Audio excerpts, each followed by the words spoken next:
آج یہ نثر کا سبق ہے اردو ادب میں عید الفطر۔ مصنف ہیں ڈاکٹر وحید قریشی۔ پیدائش ہوئی مصنف کی 1925 میں، وفات ہوئی 2009 میں۔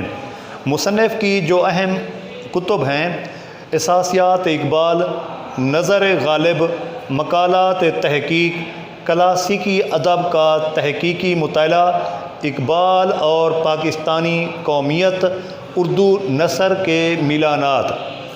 آج کا جو سبق ہے وہ اسی کتاب سے لیا گیا ہے، ماخذ جو ہے وہ یہی کتاب ہے، اردو نثر کے میلانات۔ مصنف کا تعارف: مصنف کی پیدائش ہوئی میاں والی میں۔ ان کا اصل نام جو ہے عبدالوحید تھا، والد محمد لطیف قریشی تھے۔ ان کا تعلق جو ہے محکمہ پولیس سے تھا۔ محکمہ پولیس میں ملازمت کی وجہ سے ان کے تبادلے مختلف شہروں میں ہوتے رہے، جس کی وجہ سے وحید قریشی کی تعلیم بھی پاکستان کے مختلف شہروں میں ہوئی۔ 1944 میں انہوں نے گورنمنٹ کالج لاہور سے BA آنرز کیا۔ اس کے بعد 1946 میں اورینٹل کالج لاہور سے MA فارسی کا امتحان پاس کیا۔ بعد میں پنجاب یونیورسٹی سے MA تاریخ میں PhD کی ڈگری حاصل کی اور اس کے ساتھ ساتھ اردو میں D.Litt کی ڈگری بھی حاصل کی۔ 1951 میں انہوں نے گوجرانوالہ سے تاریخ کے لیکچرار کی حیثیت سے ملازمت کا آغاز کیا۔ اس کے بعد جو ہے اسلامیہ کالج لاہور میں تاریخ، فارسی اور پنجاب یونیورسٹی میں اردو کے پروفیسر رہے، استاد رہے۔ پنجاب یونیورسٹی میں مختلف مناصب، عہدوں پر وہ فائز رہے: صدر شعبہ Urdu, principal oriental college Lahore, dean کلیہ علوم شرقیہ۔ ڈین جو ہے یہ بھی یونیورسٹی کا بہت بڑا افسر ہوتا ہے۔ اس کے بعد 1983 سے 87 تک مقتدرہ قومی زبان اسلام آباد کے صدر نشین رہے۔ مختلف اوقات میں بطور اعزازی معتمد بزم اقبال لاہور، ناظم اقبال اکادمی پاکستان اور محتمم مغربی پاکستان اردو اکیڈمی خدمات سر انجام دیتے رہے۔ ڈاکٹر وحید قریشی نہ صرف ایک استاد تھے بلکہ ایک اہم محقق اور نقاد بھی تھے۔ ان کا زیادہ تر سرمایہ جو ہے وہ تنقیدی کتب پر مشتمل ہے۔ وہ اردو اور فارسی میں اشعار بھی تحریر کرتے تھے، لیکن ان کا زیادہ تر جو تخلیقی کام ہے وہ تحقیق اور تنقید پر ہی مشتمل ہے۔ تو بیٹا آج کا سبق کا عنوان جو ہے حوالہ متن میں اردو ادب میں عید الفطر، مصنف ڈاکٹر وحید قریشی۔ اور آج کا سبق جو ہے اس کی صنف جو ہے وہ ہے مضمون، جس کو انگریزی میں ایسے کہا جاتا ہے۔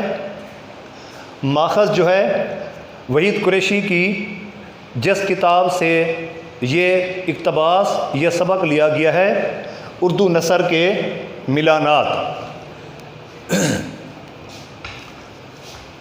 اردو کی غزلیہ شاعری میں عید کا چاند، ہلال و ابرو محبوب سے روز عید کی ملاقاتیں اور اس کے متعلقات ہی اہم رہے، لیکن 1857 کی جنگ آزادی کے بعد جب اردو شاعری کی حدود میں وسعت پیدا ہوئی اور نظموں کی طرف توجہ تیز ہو گئی تو عید کے موضوع میں اشاراتی اور علامتی امکانات زیادہ اجاگر ہوئے، اور اردو شاعری کو 1857 کے بعد ملی احساسات کی ترجمانی کا وسیلہ بھی بنایا گیا، اور اس طرح مسلمانوں کے فکری زندگی کے خط و خال نے اردو ادب میں اسلامی اقدار اور روایات کی پاسداری کے عمل کو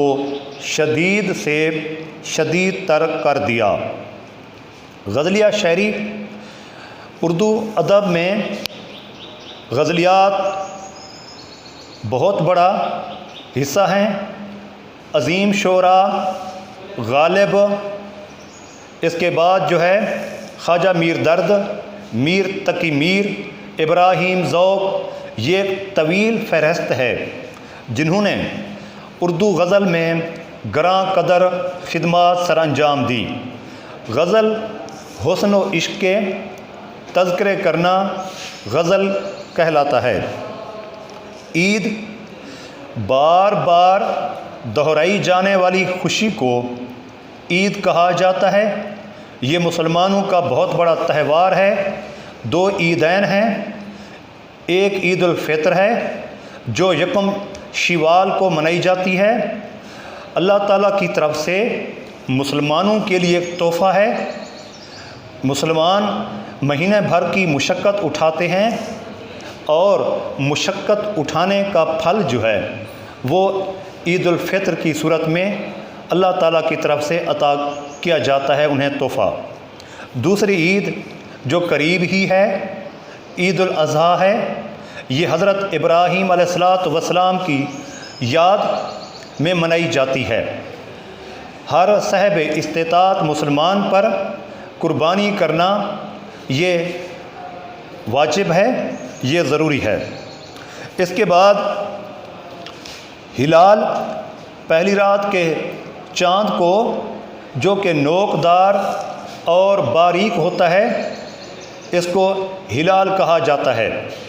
ابرو بھویں تو محبوب کی جو بھویں ہیں یعنی آئی برو جو ہیں، اس کو تشبیہ دی جا رہی ہے پہلی رات کے چاند کو۔ تو حسن کے لوازمات میں یہ بات بھی شامل ہے کہ بھویں جو ہیں وہ نوکدار ہوں، باریک ہوں۔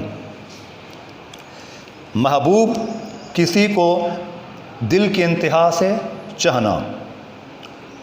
متعلقات، تعلق ہونا۔ 1857 کی جنگ آزادی، یہ برصغیر کے لوگوں نے مل کر انگریزوں سے چھٹکارا حاصل کرنے کے لیے 1857 میں بہادر شاہ ظفر کی قیادت میں انگریزوں کے خلاف لڑی تھی۔ یہ خالص جنگ آزادی تھی۔ ہندوستان کی آزادی کے لیے تمام اقوام نے اس میں شرکت کی تھی، لیکن انگریز نے اسے غدر اور بغاوت کا نام دیا۔ بدقسمتی سے یہ جنگ آزادی ناکام ہوئی تھی اور 1857 سے 1947 تک تقریباً 90 سال تک انگریز برصغیر پر قابض رہا اور انگریز سے چھٹکارا حاصل ہوا 1947 میں، جب پاکستان اور ہندوستان دو خود مختار ریاستیں وجود میں آئیں۔ وسعت پھیلاؤ۔ 1857 کی جنگ آزادی نے برصغیر کے مسلمانوں کو جھنجھوڑ کر رکھ دیا تھا۔ 1857 ہی کی جنگ آزادی کے بعد بے شمار تحریکیں برصغیر میں پیدا ہوئیں۔ علی گڑھ تحریک، اس کے بعد مسلم لیگ کا قیام، انڈین نیشنل کانگریس کا قیام، یہ سارے ادارے 1857 کی جنگ آزادی کے بعد وجود میں آئے، کیونکہ ادبا اور شعراء نے سوچا کہ محبوب اور محب کے، گل اور بلبل کے تذکرے کرنے کے بجائے وہ ادب تخلیق کیا جائے جو مشکل حالات سے برصغیر کے لوگوں کو بالعموم اور مسلمانوں کو بالخصوص مشکل گھڑی سے نجات دے۔ اس لیے 1857 کی جنگ آزادی کے بعد غزلیات کے بجائے نظموں پر زیادہ توجہ دی گئی اور اردو شاعری کو قومی جذبات کا اور احساسات کا ترجمان بنایا گیا۔ شدید سے شدید تر، بہت سخت عید الفطر پر نظموں کی کثرت کا سبب بھی یہی ہے، اور شعراء و ادباء نے جب تخلیقی جوہر کے حوالے سے ان افکار کی پیشکش کا سامان فراہم کیا تو یہ موضوع کئی جہتوں میں پھیل گیا،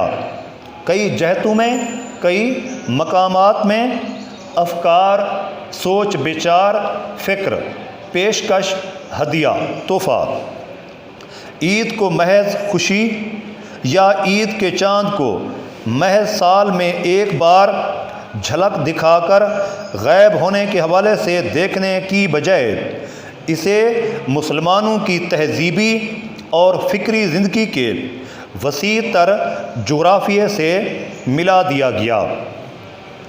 اب 1857 کی جنگ آزادی کے بعد جو نظمیں یا جو ادب تخلیق کیا گیا، انہوں نے مسلمانوں کو مشکل حالات میں نجات دلانے کے لیے ادب تخلیق کیا گیا،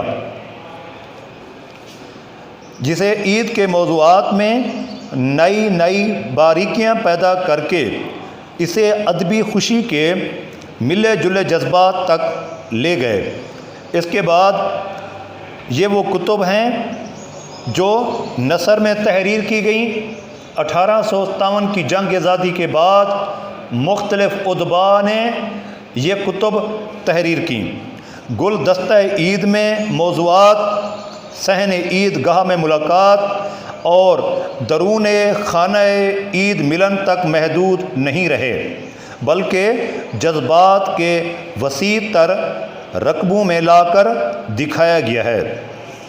1857 کی جنگ آزادی کے بعد جو ادب تخلیق کیا گیا ہے، جو نظمیں تخلیق کی گئیں، اس میں ان احساسات کو بیان کیا ہے ادباء اور شعراء نے بھی، کہ عید جو ہے وہ رمضان شریف کے روزے رکھے، عید گاہ میں ملاقاتیں ہوئیں، مسلمان ایک دوسرے سے بغل گیر ہوئے، بلکہ یہ محدود عید نہ رہی کہ دنیا بھر کے جو مسلمانوں کے مسائل ہیں، جو مسلمانوں کے جن مشکلات سے سامنا کرنا ہو، ان حالات سے، ان مشکلات سے نجات دلائی جائے۔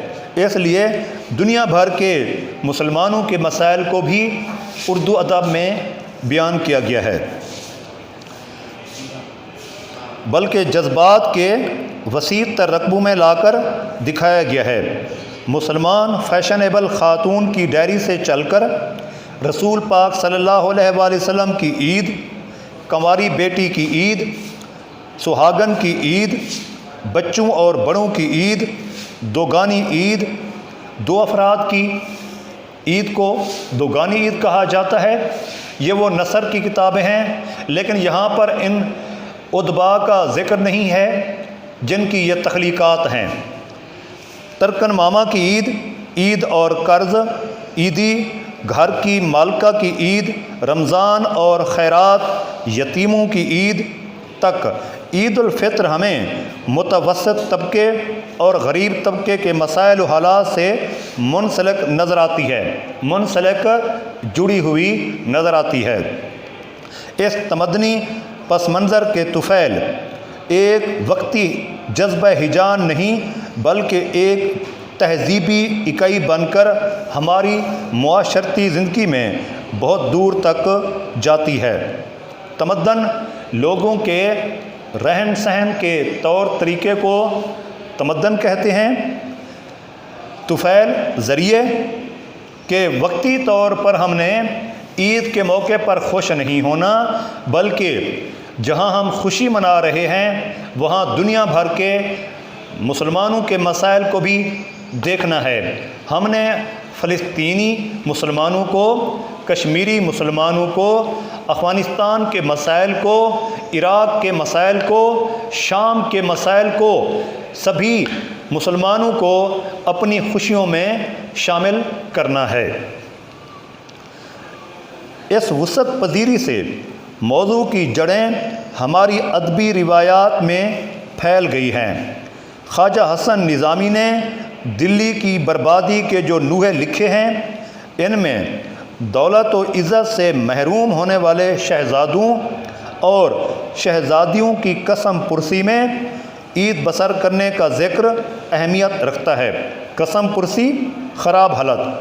خواجہ حسن نظامی وہ ادیب ہیں جنہوں نے مغل شہزادے اور شہزادیوں کے تذکرے کیے ہیں۔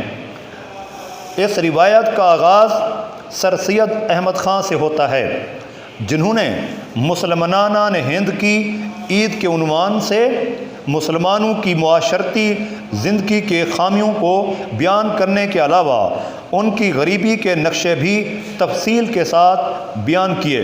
معاشرے میں رہن سہن کے طور طریقے کو تمدن بھی کہتے ہیں، اسے معاشرتی زندگی بھی کہتے ہیں۔ حسن نظامی کے موضوعات میں عظمت رفتہ کی یاد عید کو علامتی حوالہ عطا کرتی ہے۔